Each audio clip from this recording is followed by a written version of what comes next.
翻嚟新聞時間，港交所發行可換股債券，集資大約31億港元，以收購倫敦金屬交易所 LME。港交所公佈，因應最近市況同埋投資者嘅回應，考慮多個融資方案之後，決定發行定息可換股債券，集資4億美元。集團話，如果發債成功，可以紓減收購需要嘅銀行貸款，符合股東最佳利益。董事會計劃將股本負債比率維持喺審慎水平，大致唔超過40%至到50%。國泰航空預期貨運表現喺未來2個月會有改善，但來往香港同日本航班嘅載客量因為中日關係緊張受到影響。中日關係持續緊張，國泰航空話兩地都有乘客取消行程，令日本航線載客率輕微下跌，但並冇因此取消來往香港同埋日本嘅航班。Have had an impact on the aviation business. There's been probably a small decrease in load factor at the moment. We've seen some cancellation of groups. And as I said, we're watching very closely to see how the situation develops. 雖然整體業務仍然疲弱，但史樂山話貨運表現有好轉跡象。We've seen a bit of an uptick in cargo volume since the launch of the iPhone 5. Not a huge increase, I should say. We're hoping for more over the next few months. As we enter October and November, those are the peak months for cargo. Last year, disappointingly, there was no uptick in demand in the last quarter of the year. We're hoping that this year there will be. 客運方面，管理層話長途航線運力會減少，但係東南亞需求穩定，短途航線運力會有增長，而黃金週假期嘅航班亦都接近滿座。而早前推出嘅無薪假計劃反應良好，暫時冇裁員計劃。無線電視記者陳曉容報導。市建局宣布，新世界發展投得旺角波鞋街發展項目，項目地盤面積超過26,000平方尺，提供住宅樓面超過18萬方尺，興建290個住宅單位，規定一半為實用面積500方尺以下嘅單位。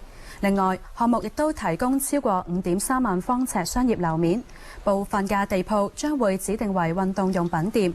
項目早前接獲12份標書。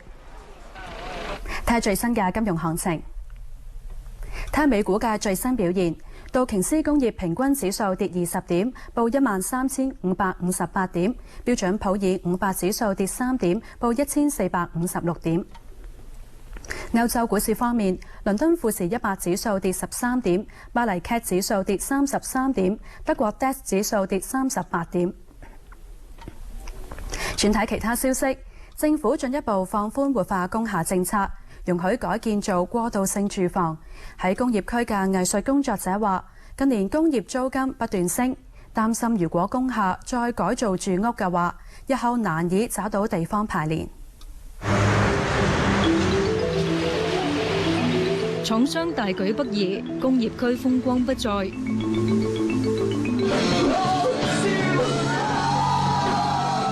幾年前，一批批從事藝術創作嘅人，再為工業區注入生命力。不過，觀塘舊式工廠大廈唔少近年換上玻璃幕牆，變身成商務區。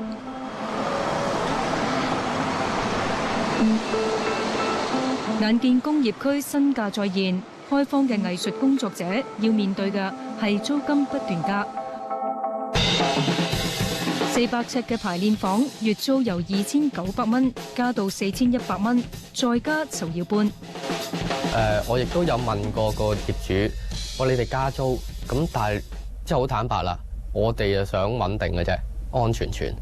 你哋會唔會有一個即係會活化功效俾人收翻？佢話唔會㗎，你放心，我哋係想長租嘅。負擔唔起貴租，部分人就轉租牛頭角附近嘅工廠大廈分間單位。因為佢成層都係同一個業主嘅，咁佢要收翻晒，咁全部都要走噶啦。咁係咯，就升得太犀利啦！觀塘嗰邊係黐咗線，咪要諗下點生存。佢哋認為政府要改變工業大廈嘅定位，亦都要考慮創意工業嘅生存空間。無線電視記者郭麗婷報道。有工廈業主認為，要將工廈改裝做住宅有一定嘅難度，改建之後可出租嘅面積比例亦都唔高，未必符合成本效益。不過受放寬活化政策帶動，觀塘工業區嘅交投同埋價格已經增加2至3成。工廈無需補地價就可以改裝做零售業務，活化政策帶動觀塘區嘅工廈交投同樓價分別上升大約2、3成，連租金都倍增。地產代理認為工廈改造過渡性住宅有一定吸引力。同區住宅樓咧就應該要8、9千蚊租㗎啦。如果喺翻譬如九龍東呢邊啦，咁如果你一啲青年旅舍，我相信亦都可以大約租到5500到6000蚊左右咯。咁亦都係高過你如果就咁做一啲工廠10零蚊尺咁樣，都係會高咗嘅。不過政府嘅如意算盤未必打得響。如果我哋嗰個即係拆牆鬆綁係做得成功，啲業主大家都有誘因做咧，會令到市場嘅供應咧係突然間會增加好多。呢一個大廈咁四四方方一個豆腐一磚豆腐咁喺度，咁我就一定係做咗出嚟咧，就係唔實用嘅，唔實用我一定計唔掂條數嘅。工廈投資者李秀恒睇過度過，認為吸引力唔高。政府嘅規限咧，由窗數開始就一直咧係只可以俾你做得最闊咧係9米嘅啫。如果9米嚟講咧，換句説話咧，做到呢一條柱依度咧，就已經咧間房最闊都係咁樣嘅啫。譬如1萬尺嚟講，我可以有做到7000尺嘅，我覺得冇所謂喎。8000尺係更好添。但係如果你話喺5000尺樓下，即一半都做唔翻嘅嚇，咁我相信咧就好難計得掂條數。佢又話有好多問題，例如可唔可以起廚房、廁所係咪需要透光等細節，都要等政府澄清。無線電視記者郭麗婷報導。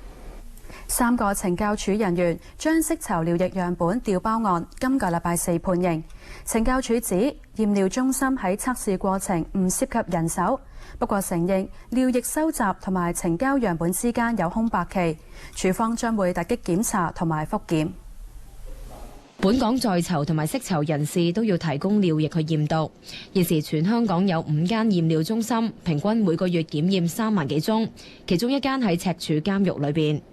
在囚人士要喺懲教署人員監督之下提供尿液樣本，然後直接送翻去驗尿中心，由電腦去檢驗。如果佢有啲監管嘅個案，佢係會直接去到總部負責監管嘅主管嘅同事，即係話如果有一個正面陽性嘅反應，根本係所有相關嘅上級同事都知道。至於釋囚人士嘅尿液就由特別嘅容器載住，原理好似樽裝水咁樣，一旦打開咗，膠封條就會破壞，以免有人魚目混珠。呢一個專門收集釋囚人士尿液樣本嘅樽呢，喺舊年年初先開始使用。懲教署呢就冇講點解，而呢啲樣本呢，最遲要喺收集完之後，第2日下晝5點之前交返去醫院進行化驗。3名懲教人員早前俾廉署揭發，用自己嘅尿液樣本代替釋囚去驗毒。懲教署承認尿液收集同埋呈交樣本之間有一段空白期，要靠個人嘅操守。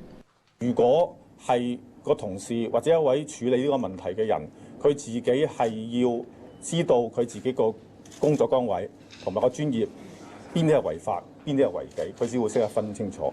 佢強調收集尿液嘅過程，署方會突擊檢查同埋復檢。無線電視記者陳嘉欣報導。富士康喺山西太原嘅廠房，星期日晚有員工集體毆鬥，引發騷亂，涉及員工超過2000人。新華社報導，最少10個人受傷。廠房禮拜一暫時關閉。有目擊者影到大批富士康員工走到宿舍外面聚集，並且不時叫囂起哄。有圍欄被推倒。別拿手機拍了，因為他媽把你當寶啊！大批公安到廠區控制場面。新華社報導，事發喺星期日晚大約11點左右，富士康位於山西太原嘅廠房有幾個員工喺宿舍外面爭執毆鬥，引嚟大批員工圍觀，其後演變成騷亂。大約5000個公安趕到現場，衝突之中，廠區有多處遭到破壞，亦都有多人受傷，需要送院治理。而富士康中午就發出新聞稿，話正係配合公安部門調查事件起因。富士康所屬嘅台灣鴻海集團發言人就話，相信事件純屬私人糾紛，同工資待遇無關。出事嘅太原廠區主要製造車用電子零件同埋手機電子零組件，有大約79000個員工。公司話部分員工正係被公安扣留，但未有透露人數。廠房會關閉一日，星期二復工。無線電視記者張樂恒報導。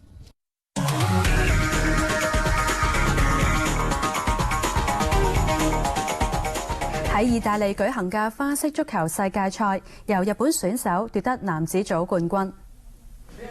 恩沙基同簡拿華路做評判，都見到賽事嘅規模有翻咁上下噶啦。咁大會喺世界各地搞咗成105場嘅資格賽，喺5000人當中揀出53個精英，爭做精英中嘅精英。而家睇到嚟自愛爾蘭嘅選手就係決賽2個人當中嘅其中一個。好犀利啊咧！不過喺評判眼中，佢至最犀利。日本嘅德田耕太郎，由簡拿華路宣布佢成為咗冠軍。有男子組，當然就有女子組啦。睇下冠軍級人馬嘅演出，係嚟自匈牙利嘅沙斯啊！無線電視記者吳家謙報道。睇埋天氣預測，初時有狂風雷暴，雨勢有時頗大，日間雨勢逐漸減弱，部分時間天色明朗，氣溫介乎25至到29度，吹和緩至清勁偏東風，離岸間中吹強風。展望隨後1-2日大致天晴同乾燥，跟住睇下各大城市嘅天氣概況。